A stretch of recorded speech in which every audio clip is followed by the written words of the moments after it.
સ્વાગત છે. આજે આપણે 10 જાન્યુઆરી 2026ના કેટલાક સ્ત્રોતો પર ઊંડાણપૂર્વક ચર્ચા કરીશું. અને ચાલો આજે એક અણધારી જગ્યાથી શરૂઆત કરીએ. વિશાખાપટ્ટનમમાં આવેલી એક 100 વર્ષ જૂની દીવાદાંડીથી. દીવાદાંડી રસપ્રદ. સામાન્ય રીતે આપણે અર્થતંત્રના આંકડા કે કોઈ મોટી ટેકનોલોજીની વાતથી શરૂઆત કરીએ છીએ. બરાબર. કારણ કે મને લાગે છે કે આ દીવાદાંડી છે ને એ 2026ની શરૂઆતમાં ભારતની જે સ્થિતિ છે તેનું એકદમ સચોટ પ્રતીક છે. એક જૂની ઐતિહાસિક ઇમારત જેનું કામ જહાજોને માર્ગ બતાવવાનું હતું તેને હવે એક નવા જ અવતારમાં રજૂ કરવામાં આવી રહી છે. અને આજના આપણા સ્ત્રોતો પણ કંઈક આવી જ વાત કરે છે. આર્થિક વૃદ્ધિ, સંરક્ષણ ટેકનોલોજી, રમતગમતની મહત્વાકાંક્ષા અને પર્યાવરણ સુરક્ષા. ઓકે. આ બધી વાતો ભેગી મળીને દેશ માટે કયો નવો માર્ગ પ્રકાશિત કરી રહી છે તે આજે આપણે સમજવાનો પ્રયત્ન કરીશું. ખૂબ સરસ.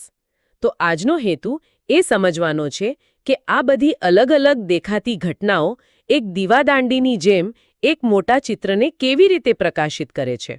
મતલબ કે એક એવું ચિત્ર જ્યાં દરેક ક્ષેત્રની ઊર્જા એક દિશામાં વળી રહી હોય તેવું લાગે છે. ચાલો તો એ દીવાદાંડી પાસેના દરિયા કિનારાથી જ વાત આગળ વધારીએ.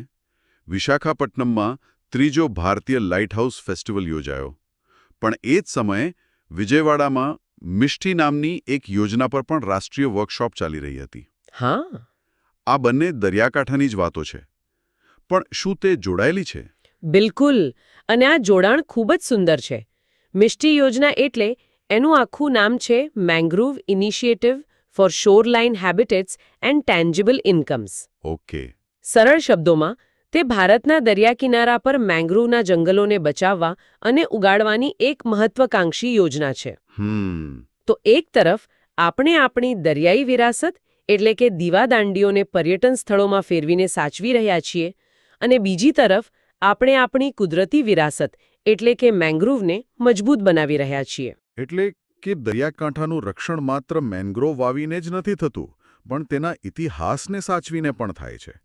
પણ આ એમએસએસટી યોજનામાં ટેન્જેબલ ઇન્કમ્સ એટલે કે મૂર્ત આવક શબ્દ છે એનું શું છે? હા જ. આ જ આ યોજનાની ખાસિયત છે. શું છે કે તે માત્ર પર્યાવરણની યોજના નથી. બરાબર. તે સ્થાનિક સમુદાયોને મેંગ્રોવ વાવેતર અને તેની જાળવણીના કામમાં જોડે છે, જેનાથી તેમને સીધી આવક થાય છે. એટલે પર્યાવરણનું રક્ષણ એ સ્થાનિક લોકો માટે એક આર્થિક પ્રવૃત્તિ બની જાય છે. સાચી વાત. જ્યારે પર્યાવરણ ખિસ્સા ભરે ત્યારે તેની સુરક્ષાની ગેરંટી વધી જાય છે. આ વિકાસ અને પર્યાવરણના સંતુલનનું શ્રેષ્ઠ ઉદાહરણ છે. તો આ થઈ કુદરતી ઢાળની વાત. મેંગ્રોવ આપણને સુનામી અને વાવાઝોડા જેવી આફતોથી બચાવે છે, પણ સુરક્ષાની વાત આવે ત્યારે એક બીજી ખૂબ જ મોટી ખબર છે જે ટેકનોલોજી સાથે જોડાયેલી છે. ડીઆરડીઓએ હાઇપરસોનિક મિસાઇલ માટે સ્ક્રેમજેટ એન્જિનનું સફળ પરીક્ષણ કર્યું છે. હા, અને આ બંને બાબતોને સાથે જોવી જરૂરી છે. એક તરફ મિષ્ટી જેવી યોજનાઓ આપણી કુદરતી ઢાળ મજબૂત કરી રહી છે. અને બીજી તરફ? હા, તો બીજી તરફ ડીઆરડીઓ આપણી તકનીકી ઢાલ તૈયાર કરી રહ્યું છે. આ એક સર્વાંગી રાષ્ટ્રીય સુરક્ષા વ્યૂહરચનાનો ભાગ છે. હાઇપરસોનિક મિસાઇલ એટલે એવી મિસાઇલ જે અવાજની ગતિ કરતાં 5 ગણી વધુ ઝડપે ઉડી શકે. 5 ગણી એટલે કે 6000 કિલોમીટર પ્રતિ કલાકથી પણ વધુ. એકદમ. આટલી ઝડપને કારણે દુશ્મન દેશના રડાર માટે તેને પકડવી અને મતલબ કે રોકવી લગભગ અશક્ય બની જાય છે. અને તેની ચાવી આ સ્ક્રેમજેટ એન્જિન છે. મેં વાંચ્યું કે તે સામાન્ય રોકેટ એન્જિનથી અલગ છે. તે કેવી રીતે કામ કરે છે, જરા સરળ ભાષામાં સમજાવશો? ચોક્કસ. કલ્પના કરો કે તમે મેરેથોન દોડી રહ્યા છો. ઓકે. અને તમારે જોઈતું બધું પાણી તમારે તમારી પીઠ પર બોટલમાં લઈને દોડવાનું છે. મોટાભાગના રોકેટ આ રીતે જ કામ કરે છે. તેઓ બળતણ અને તેને બાળવા માટે જરૂરી ઓક્સિજન બંને પોતાની સાથે લઈને ઉડે છે. આનાથી તે ભારે થઈ જાય છે. બરાબર. હવે સ્ક્રેમજેટ એન્જિન એક એવા સ્માર્ટ મેરેથોન દોડવીર જેવું છે જેણે રસ્તામાં આવતા દરેક વોટર સ્ટેશન પરથી પોતાની ગતિ ધીમી કર્યા વગર પાણી ઉપાડવાની કળા શીખી લીધી હોય. વાહ! સ્ક્રેમજેટ એન્જિન બળતણ તરીકે હાઇડ્રોજન તો વાપરે છે, પણ ઓક્સિજન પોતાની સાથે નથી લઈ જતું. તો ક્યાંથી લે છે? તે હવામાંથી જ સુપરસોનિક ગતિએ ઓક્સિજન ખેંચી લે છે. આનાથી મિસાઇલ હલકી બને છે, તેની રેન્જ અનેક ગણી વધી જાય છે અને તે લાંબા સમય સુધી હાઇપરસોનિક ગતિ જાળવી શકે છે. તે માત્ર હલકું નથી, પણ મૂળભૂત રીતે વધુ કાર્યક્ષમ છે. વાહ, આ ઉદાહરણથી વાત એકદમ સ્પષ્ટ થઈ ગઈ. પણ આ બધું પછી તે MISSTI જેવી મોટી પર્યાવરણીય યોજના હોય કે હાઇપરસોનિક મિસાઇલ જેવી અત્યાધુનિક ટેકનોલોજી, આ બધા માટે પૈસા તો જોઈએ. શું આપણી અર્થવ્યવસ્થા આટલી મોટી મહત્વાકાંક્ષાઓને ટેકો આપી શકે તેવી સ્થિતિમાં છે? તમે બરાબર મુદ્દા પર આવ્યા. અને અહીંયા નેશનલ સ્ટેટિસ્ટિકલ ઓફિસ એટલે કે NSOના આંકડા ચિત્રમાં આવે છે. NSOનો અંદાજ છે કે નાણાકીય વર્ષ 2025-26માં ભારતનો વાસ્તવિક GDP વૃદ્ધિ દર 7.4% રહેશે. 7.4%. ગયા વર્ષે તે 6.5% હતો. હા, આ માત્ર 1%નો વધારો નથી. આ એક મોટો સંકેત છે કે અર્થતંત્રનું એન્જિન વધુ તેજીથી ફરી રહ્યું છે. 7.4%નો આંકડો પ્રભાવશાળી છે. પણ સામાન્ય માણસ માટે તેનો શું અર્થ થાય? જુઓ, આમાં 2-3 આંકડા બહુ મહત્વના છે. પહેલું, માથાદીઠ આવક 6.5%ના દરે વધવાનો અંદાજ છે.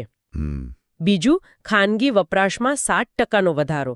આ કોઈ સ્ક્રીન પરના આંકડા નથી. બરાબર. આનો અર્થ એ છે કે જે પરિવારે ગયા વર્ષે નવું સ્કૂટર લેવાનું માંડી વાળ્યું હતું, તે કદાચ આ વર્ષે ખરીદવાનો આત્મવિશ્વાસ અનુભવી શકે છે. નાની દુકાનોમાં વધુ ગ્રાહકો જોવા મળી શકે છે. આ એ અવાજ છે જે બતાવે છે કે અર્થતંત્ર થોડું વધુ સરળતાથી શ્વાસ લઈ રહ્યું છે. મેં સ્ત્રોતોમાં એ પણ જોયું કે નાણાકીય અને પ્રોફેશનલ સેવાઓ જેવું ક્ષેત્ર લગભગ 9.9%ની વૃદ્ધિ સાથે સૌથી આગળ છે, જ્યારે મેન્યુફેક્ચરિંગ અને બાંધકામ 7.0% પર છે. શું આ ચિંતાનો વિષય છે? આપણે હંમેશા મેક ઇન ઇન્ડિયા અને મજબૂત મેન્યુફેક્ચરિંગની વાત સાંભળીએ છીએ. શું સેવા ક્ષેત્રની આટલી ઝડપી વૃદ્ધિ મેન્યુફેક્ચરિંગના ભોગે થઈ રહી છે? આ એક ખૂબ જ સારો પ્રશ્ન છે અને તેનો જવાબ થોડો જટિલ છે. જુઓ, 7%ની મેન્યુફેક્ચરિંગ વૃદ્ધિ ખરાબ નથી, તે તંદુરસ્ત છે. ઓકે. પણ સેવા ક્ષેત્રની લગભગ 10%ની વૃદ્ધિ એ દર્શાવે છે કે ભારતની અર્થવ્યવસ્થાનું માળખું બદલાઈ રહ્યું છે. આપણે એક સર્વિસ ડ્રિવન ઇકોનોમી તરીકે વધુ પરિપક્વ થઈ રહ્યા છીએ. તો જોખમ નથી? જોખમ ત્યારે છે જ્યારે મેન્યુફેક્ચરિંગ નબળું પડે. પણ અહીં બંને ક્ષેત્રો વૃદ્ધિ કરી રહ્યા છે, ફક્ત ગતિ અલગ છે. આ દર્શાવે છે કે ભારત જ્ઞાન આધારિત અર્થતંત્ર તરફ આગળ વધી રહ્યું છે. અને આ અર્થતંત્રની વાતમાં જ એક નાનો પણ મહત્વનો મુદ્દો હતો. GDP ગણવા માટે હવે આધાર વર્ષ 2011-12ને બદલે 2022-23 કરવામાં આવી રહ્યો છે. આધાર વર્ષ એટલે શું અને તેને બદલવાથી શું ફરક પડે? બધા માટે સ્પષ્ટતા કરી દઉં. આધાર વર્ષ એ દોડની સ્પર્ધામાં સ્ટાર્ટિંગ લાઇન જેવું છે. Starting line? હા. ભવિષ્યની તમામ આર્થિક પ્રવૃત્તિને તે વર્ષની સામે માપવામાં આવે છે. હવે વિચારો, આપણી સ્ટાર્ટિંગ લાઇન 2011-12ની હતી. બહુ જૂની. ત્યારથી અત્યાર સુધીમાં કેટલું બદલાઈ ગયું છે. ડિજિટલ અર્થતંત્ર, ઓનલાઈન સેવાઓ, સ્ટાર્ટઅપ્સ, આ બધું 2011-12માં આટલું વ્યાપક નહોતું, ખરું ને? બિલકુલ નહોતું. તો આધાર વર્ષને 2022-23માં બદલવાનો અર્થ એ છે કે આપણે આપણી સ્ટાર્ટિંગ લાઇનને આધુનિક અર્થતંત્રને પ્રતિબિંબિત કરવા માટે અપડેટ કરી રહ્યા છીએ. આનાથી આપણને આપણી વાસ્તવિક વૃદ્ધિનું વધુ સચોટ ચિત્ર મળશે. સમજાઈ ગયું. તો આપણી પાસે એક મજબૂત અર્થવ્યવસ્થા છે જે આપણી મહત્વાકાંક્ષાઓને ભંડોળ પૂરું પાડી શકે છે. અને મહત્વાકાંક્ષાની વાત આવે એટલે અહેમદાબાદમાં આયોજિત સ્પોર્ટ્સ ગવર્નન્સ કોન્ક્લેવ યાદ આવે છે. હા. અહીં એક બહુ મોટો દાવો કરવામાં આવ્યો, ઓલિમ્પિક મેડલ ટેલીમાં ભારતને ટોપ 10માં લાવવું. હા. અને આ વાત ફરીથી આપણને એ મુદ્દા પર લાવે છે કે પૈસાનું એક મિશન છે. એટલે કે આર્થિક વૃદ્ધિનો ઉપયોગ હવે માત્ર આંતરમાળખાકીય સુવિધાઓ માટે જ નહીં, પરંતુ રમતગમત જેવા ક્ષેત્રોમાં પણ ચોક્કસ લક્ષ્યો હાંસલ કરવા માટે થઈ રહ્યો છે. બરાબર. આ કોન્ક્લેવમાં 10 વર્ષની મિડલ સ્ટ્રેટેજીને નોન નેગોશિયેબલ ગણાવવામાં આવી. નોન નેગોશિયેબલ એટલે કે જેના પર કોઈ બાંધછોડ ન થઈ શકે. આ શબ્દ બહુ ભારે છે, પણ આપણે ભૂતકાળમાં પણ રમતગમત માટેની આવી મહત્વાકાંક્ષી નીતિઓ જોઈ છે. આ વખતે એવું શું અલગ છે કે આ શબ્દ પર વિશ્વાસ કરી શકાય? સાચો સવાલ. શું જવાબદારી નક્કી કરવા માટે કોઈ નવી વ્યવસ્થા છે? બરાબર. માત્ર જાહેરાતથી કંઈ નથી થતું. પણ આ વખતે જે યોજનાઓ રજૂ થઈ છે તે થોડી અલગ છે. દાખલા તરીકે one corporate one sport model. આ ખાનગી ક્ષેત્રને સીધી જવાબદારી આપે છે. બીજું, અને આ સૌથી મહત્વનું છે, પ્રતિભાઓને શોધવા માટે આર્ટિફિશિયલ ઇન્ટેલિજન્સ એટલે કે એઆઈનો ઉપયોગ. Okay, technology. હા, હવે પ્રતિભાની શોધ માત્ર કોઈ કોચની નજર પર આધારિત નહીં રહે, પણ ડેટા આધારિત બનશે. આ ઉપરાંત કોચિંગના સ્તરને સુધારવા માટે એક અલગ સર્ટિફિકેશન બોર્ડની રચના. આ બધું દર્શાવે છે કે આ માત્ર એક ભાવનાત્મક અપીલ નથી, પણ એક સંરચિત યોજના છે. આ તો થઈ રાષ્ટ્રીય ગૌરવની વાત. ચાલો ફરીથી વિશાખાપટ્ટનમની એ દીવાદાંડી પર પાછા જઈએ. મને એ વાત બહુ ગમી કે એ ફેસ્ટિવલમાં ઉત્તર પૂર્વ ભારતના લોકનૃત્યો જેમ કે આસામનું બિહુ અને મણિપુરનું પુંગચોલમ રજૂ કરવામાં આવ્યા. હા, વિશાખાપટ્ટનમના દરિયાકિનારે ઉત્તર પૂર્વની સંસ્કૃતિ. આ સાંસ્કૃતિક જોડાણનું ઉત્તમ ઉદાહરણ છે. એક છેડે ભારતનું પૂર્વી દરિયાકિનારો અને બીજા છેડે ઉત્તર પૂર્વના પહાડો. આ ફેસ્ટિવલના માધ્યમથી દેશના જુદા જુદા ભાગોની સંસ્કૃતિને એક મંચ પર લાવવામાં આવી. ખરેખર. અને તમને ખબર છે, આપણામાંથી મોટાભાગના લોકો માટે દીવાદાંડી એ ફિલ્મોમાં જોવા મળતી એક રોમેન્ટિક, એકલતાભરી જગ્યા છે. પણ આ પ્રોજેક્ટ તેને વાસ્તવિક પ્રવાસન સ્થળોમાં ફેરવી રહ્યો છે. કલ્પના કરો કે તમે 150 વર્ષ જૂની દીવાદાંડીની ટોચ પર બેસીને કોફી પી રહ્યા છો અને સમુદ્રને જોઈ રહ્યા છો. આ ઇતિહાસ સાથે જોડાવાની એક અનોખી રીત છે. અને જોડાણની વાત નીકળી છે તો 10 જાન્યુઆરીએ વિશ્વ હિન્દી દિવસ પણ ઉજવાયો. આ પણ એક પ્રકારનું વૈશ્વિક જોડાણ જ છે, નહીં? ચોક્કસ. આ ભારતની સોફ્ટ પાવરનું પ્રતીક છે. હિન્દી આજે મેન્ડરિન અને અંગ્રેજી પછી વિશ્વમાં ત્રીજી સૌથી વધુ બોલાતી ભાષા છે. ત્રીજી સૌથી વધુ? હા, 60 કરોડથી વધુ લોકો બોલે છે. 1975માં નાગપુરમાં પ્રથમ વિશ્વ હિન્દી સંમેલનથી શરૂ થયેલી આ યાત્રા આજે વૈશ્વિક સ્તરે હિન્દીને એક ઓળખ અપાવી રહી છે. ભાષા માત્ર સંવાદનું માધ્યમ નથી, તે દેશની ઓળખ અને પ્રભાવનું પ્રતીક પણ છે. આપણે મોટી મોટી વાતો કરી, અર્થતંત્ર, સંરક્ષણ, રમતગમત, પણ આ બધી મહત્વાકાંક્ષાઓને જમીન પર ઉતારવા માટે જે સિસ્ટમ છે તેમાં પણ કોઈ ફેરફાર થઈ રહ્યા છે. કારણ કે સ્ત્રોતોમાં પ્રસાર ભારતી અને ભારતીય રેલવેના કેટલાક સુધારણો પણ ઉલ્લેખ છે. હા, અને આ પાયાના સુધારા વગર પેલી મોટી વાતો શક્ય જ નથી. પ્રસાર ભારતીએ ક્રિએટર્સ કોર્નર લોન્ચ કર્યું છે. એ શું છે?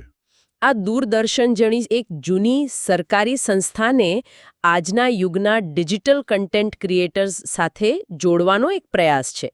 તે પોતાની પહોંચ અને વિશ્વસનીયતાનો ઉપયોગ કરીને યુવા પ્રતિભાઓને એક રાષ્ટ્રીય મંચ આપી રહી છે. મતલબ કે આ જૂની સિસ્ટમને નવી ઉર્જા આપવા જેવું છે. અને ભારતીય રેલવેની યોજના 52 અઠવાડિયા 52 સુધારા. આ સૂત્ર તરીકે તો બહુ સારું લાગે છે, પણ શું આનો અર્થ નાના નાના ફેરફારો છે કે પછી કોઈ મોટા માળખાકીય સુધારા? ના, આની સુંદરતા તેની સાતત્યતામાં છે. તે એક માપી શકાય તેવો એજન્ડા છે. એકાદ ઉદાહરણ?